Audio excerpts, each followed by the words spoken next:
Top of the morning, Bill. And the rest of you meow meows out there. If this gets published, we'll see. Well, Bill, this is just some photo documentation of the restoration of your untouched 1965 Fender Twin Reverb. A beautiful amp. I expect to be interrupted any moment now. And off camera, I have my giant 80-watt Weller heating up. So I might as well show you guys, or show you what a chassis solder joint looks like, or at least the process.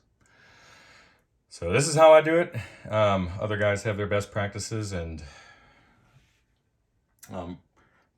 preferences, and I don't take that away from anybody, but this is just what works for me. So your mileage may vary, as they say. So I'm gonna move forward here with a little bit of work. Pardon the camera mount shaking, if it does. I'm gonna go ahead and clear a spot on a chassis. And as you can see, I already mounted the new cord. And here's our ground lead. So pardon the old mid-digit knuckle hair as I get in here, and I'm gonna create a small rough area on the chassis just to assist with some adhesion for our solder. And then I'm gonna go ahead and clean that off with a little bit of isopropyl alcohol. I'm gonna use 99% over here at the shop. The stronger the better. There we go. Look at that funk. It's amazing. So, Bill, you were saying you purchased this about 40 years ago. Awesome. So there was only one other guy in here, and all he did was remove the old death cap, which is that cap that runs from the neutral to the chassis. And what it does is it scrubs out, RF and other sources of noise that are floating about the room. Cleans up the power line. So those are not rated for that. Those, you could just sub that in for a tone cap. And if you're gonna use those, and I do suggest that you do, you're gonna want to use a Y2 class cap, and it looks like this. And I will be installing this for you off of the neutral. And this is just what it looks like here. This is what's meant to do that job. When these fail, they fail open. They don't fail as a short. There's no death in this cap. It's not going to put the neutral onto your chassis. Fry your lips up like bacon when you go to sing. That's not what this does. So, having said all that, I think the iron's about ready to go. And generally speaking, I'm using a relatively thin solder. I use the old eutectic blend. I like it, and I think I went over that in another video, and this isn't the right venue for it. But I will go over it again in more detail. What I do, since this is a little bit thinner gauge, I just got a good deal on this. When it comes to these chassis joints, instead of just buying a new spool, I'll just twist it up a bit. It does the same thing, right? We're just looking to increase thickness so I can get this onto the chassis as soon as possible. And I went ahead and pre-tenned this lead here. I'm going to go ahead and tin the joint, the tip of my iron, because it looks rusted, having been on for about 5 minutes. This thing's ridiculous. It's a furnace. You could literally see, the solder and the flux just flashing off when I'm applying it. So what I'm going to do now is get this lead out of the way. I'm going to go ahead and give us a nice little pool to work with.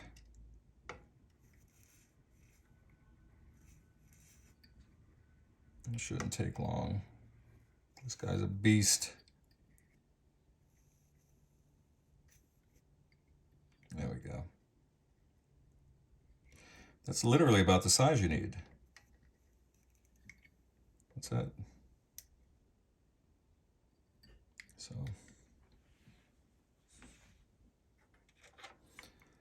And they say this should be the longest lead off of your power cable. Should be the last thing that pulls out in the event of a catastrophe. But when you're doing a proper grounded cord installation, it's you could use the old socket as a jump point, but it's best just to go straight to the fuse tip and into the power switch. All right. This is how I'm going to orient this.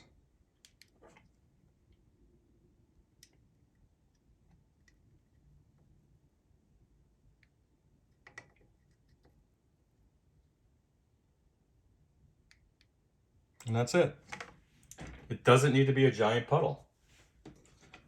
But I will clean that up. And I'll show you guys how I make it look after. It's going to stick out like a sore thumb. And I'm really putting some torque on that. It's not going anywhere. You don't need a lot. Especially if it's got good purchase on a chassis via those little abrasion marks. And also, just from having cleaned the surface, you don't need a lot.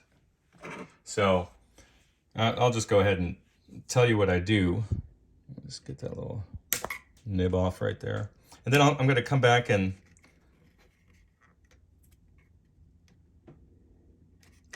nice. I'll come back with a small wire brush that I use specifically for this purpose. And what I'll do is, after I clean this up a little bit, what I'll do is I'll abrade the surface to knock back the brightness. I don't want it to be so reflective. If you look at the other joints here, you'll see that they're much more dull by comparison. Like, look at this guy. And I want to match that. Not that anybody cares, but I do. Just don't want it to stick out. I want it to look like it came this way. There we go. And then I'll go through and clean off all the old crusties off the other ones that the guys left at the factory, just because I don't like the way it looks. Call me crazy, but I don't.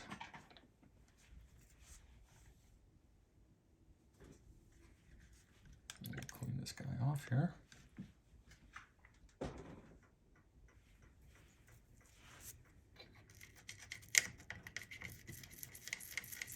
There we go.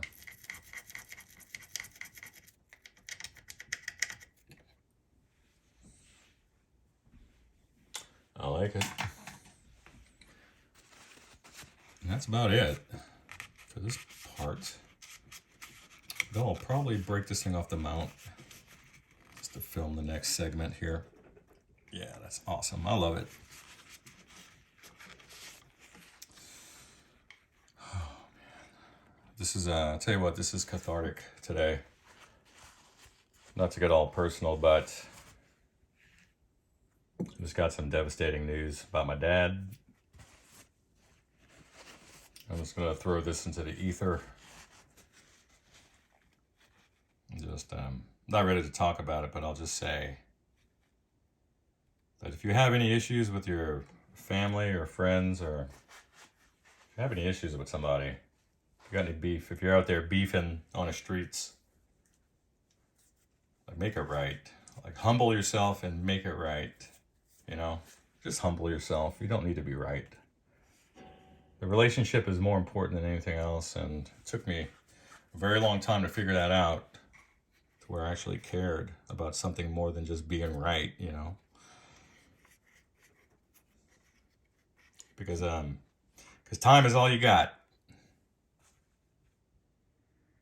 until somebody tells you you have less of it.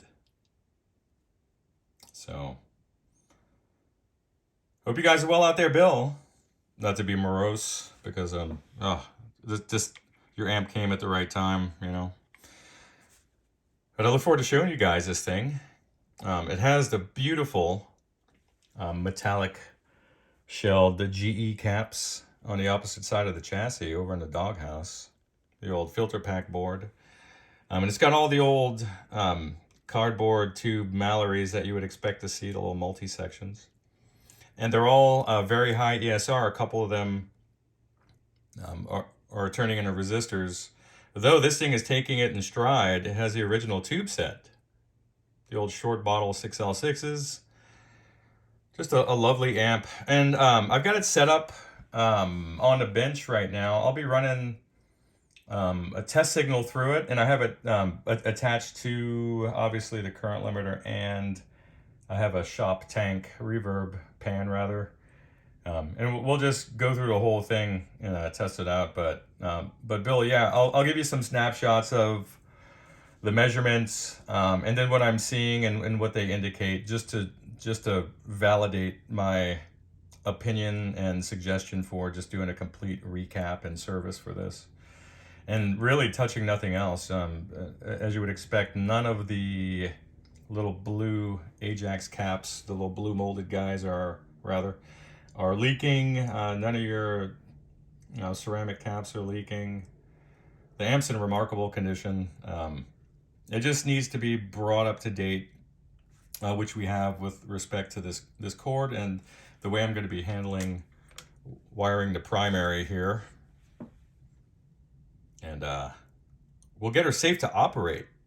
And in particular, the Mallory, the cap sitting off of your bias board is very leaky. So I'm just really surprised that she's behaving as much as she is, but she doesn't need a lot of work. And I think you guys will like looking at a pristine example of, Fender's golden years. And that's what this really is.